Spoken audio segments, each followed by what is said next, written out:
So this morning I was doing some classical reading and something I don't do a lot of, but I wanted to, a lot of times we get caught up in like whatever we do, right? Like whatever our job is or however we go, wherever we go out, the things we do, hobbies, interests, whatever. We kind of get caught up sometimes in like doing the same thing. I can kind of get like obsessive over certain things. So one of the things I'm trying is like reading classic books, just something completely different than what I would normally do. I just trying to sort of like think about what I normally do and then try to do like the opposite things, including reading about things that are, against what I believe at times, things like that. That's what I'm going to start doing. So this morning I was reading Ralph Waldo Emerson, a collection of essays that he wrote, and I've always been sort of like fascinated in some way with things, and I haven't really read him before. I've just sort of heard quotes or always heard him referenced in different contexts. And I had some quotes I wrote down that I want to go over and kind of dive into because it's very insightful stuff. It's pretty hard reading. It's not it's not easy. It was like mid 1800s writing, I believe, and it's very wordy and specific with the words that are chosen. So I'm going to break down two of these quotes here today. So first one is, and he's talking about the universal mind. He has a lot of different ways he describes how the world works, and he doesn't necessarily point out like a religion or any sort of one way of thinking. It's more of like a collection of thoughts, the way he poses this. So he says, "He that is once admitted to the right of reason is made a free man of the whole estate." And he's talking about the universal mind, and he's saying that once you are in this mind, or once you have collected the knowledge and the information from history, then you can become free with the knowledge, free with the information. So um, a lot more quotes right after this. He's referencing how important it is to understand history, to read history, to not think of yourself as your own entity, that you're part of this bigger thing going on, and that to dismiss the past and dismiss lessons learned. Um, Great people throughout history, things that they've done, things that they've said, things that they've learned, to dismiss that is quite foolish.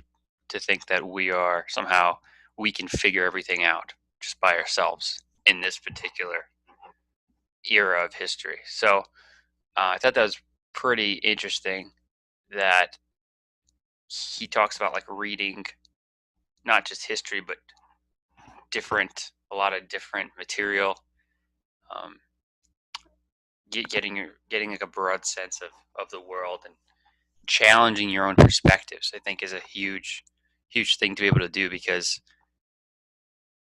we can easily get caught up in a belief that a lot of times we don't even understand the other side of that belief. We haven't even dove into what is the counter, or what are people that don't believe this, what is their case, or what is their belief system, and truly understand the other side of things, or the different angles, because then we can get a more fuller interpretation of how other people are thinking, other people are feeling, and just have a more full experience and a full understanding of whatever topic that is. So when I was thinking about that, I was thinking a lot about religion. I was thinking about how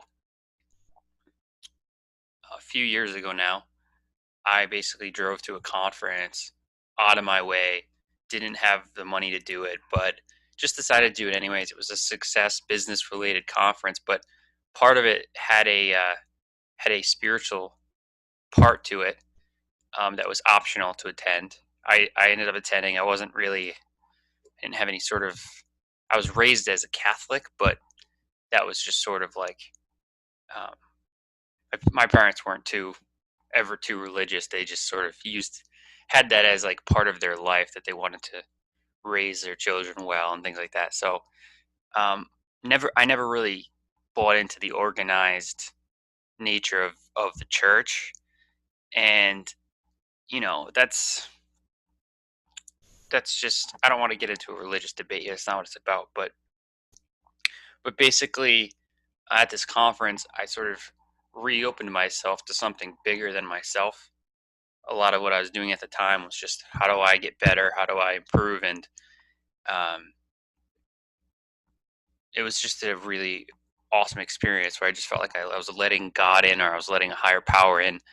Um, but the reason I'm bringing this up is because of what happened next, which was, um, I seeked out Christian groups, because at this particular conference there were a lot of Christians around. It was what I my experience was really just a spiritual experience. It wasn't a religious experience.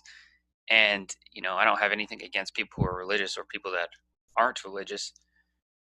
For me, though, it was spiritual. So, but I was mixing ideas, and I was trying to find something. So what I ended up doing was, I actually sought out churches, sought out Christians, and in that sort of process of my life, I sort of got lost more, because I was meeting really good people, but what God and what spirituality means to me, I was trying to find it somewhere in a group or a system that basically I don't fit into.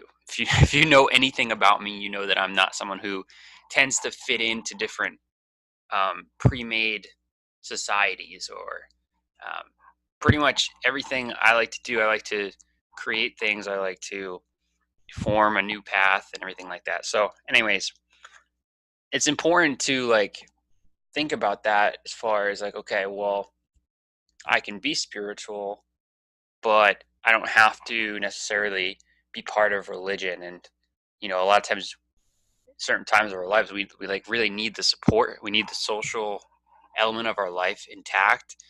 And but it's just important to realize that the past, like, to be able to be a Christian, even, it's important to understand, you know, other religions, what atheists feel, and just to see a big picture of everything. For instance, a lot of people would say, I don't believe in religion, I believe in Darwinism. And it's funny, because a lot of different thought processes don't have to exist independently. They don't have to be, they're not diametrically opposed to each other, yet people sort of latch on to their thing. This is what I believe, this is the truth.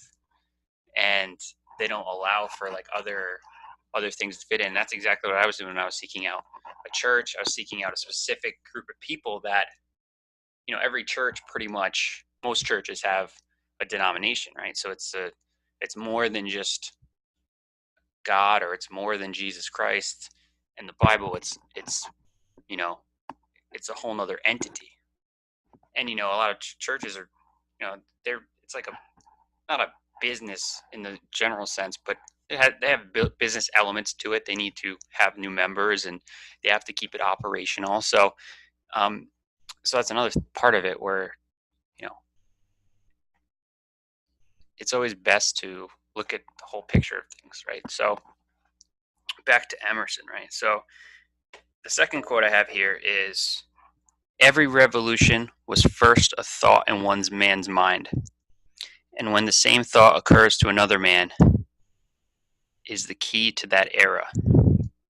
Every reform was once a private opinion, and when it shall be a private opinion again, it'll solve the problem of that age. So this is kind of like a little mind blowing when I like read this, because every revolution was first a thought in one man's mind, and when the same thought occurs to another man is the key to that error. So this is again talking about like the universal mind of like how whether no matter what you believe, Emerson's kind of talking about how you can sort of tap into the ideas and the minds of people that have lived before you and things. So there's a lot of like writings around genetics that tend to believe this as well, that we're very our brains are linked, and even at least our brains are um, have a lot of tendencies from many thousands of years ago that haven't changed. And it's really another, to me it's another indicator, like you better be knowledgeable if you think you're going to do anything in the world. Better have multiple perspectives. You better look into what you're doing, especially whatever you are, whatever your career is, whatever your industry is. Become an expert. Don't rely on other people to tell you how to get good in that. You have to be probably going to be involved in some sort of education, bachelor's degree, master's degree, certifications, you know all kinds of things like that. But then beyond that, what are you doing on your own to make yourself better and better and better and really become a true expert in something, right? So by reading lessons from the past, learning about the specific, like the hard skills that it takes to do your job, hard skills that it takes in your life to be the person you want to be, improve different areas of your life. So what Emerson is saying here is that somebody has a thought that's sort of like wild, right? Another thing he said in this section of these essays was that there's this idea of like private thoughts that people have, and his kind of like hypothesis or thought here is that somebody has a thought at some point in history that's so crazy for their era, and maybe that era is not ready for it, or it's just so wild and it's not acted upon. But then the the life, or like the lifeblood of that thought, carries through, and we, because of how Emerson's thinking here, is like we all have access to this universal mind, so that somebody else later on in history is going to capture that idea and have the have enough understanding, or um, is resolute enough to really say, look, this is the idea I'm going to act upon. So they're drawing off the past, and a lot of times it's almost impossible, I feel like, to draw off the past if you don't understand the past. So it's not sort of like not like you're doing telepathy with the dead in a way, but you're drawing off the past thoughts, past leaders, past people who have changed the world, and that through those past thoughts and those great ideas, you can now capture part of an idea or a thought, and you can sort of create something great. And those are the people that are remembered. Those are people who are like the thought leaders of their era. It's like this era, it's like Bill Gates and Steve Jobs, Warren Buffett, people who are like the top in a huge industry, right? So it's a lot of great insight to think about, and that was just from a few pages of Emerson. So I'm gonna probably be doing more of sort of like discussions of different quotes, different parts of things I'm reading. I've been reading a ton lately, so um, I'll be doing these videos every day probably, and just giving a little bit of insights, seeing like what what was picked up on in the text, and then what kind of how I'm perceiving it, and then kind of get your guys' feedback as well, and see what you think about it. So that's it for today. Have a good one, guys.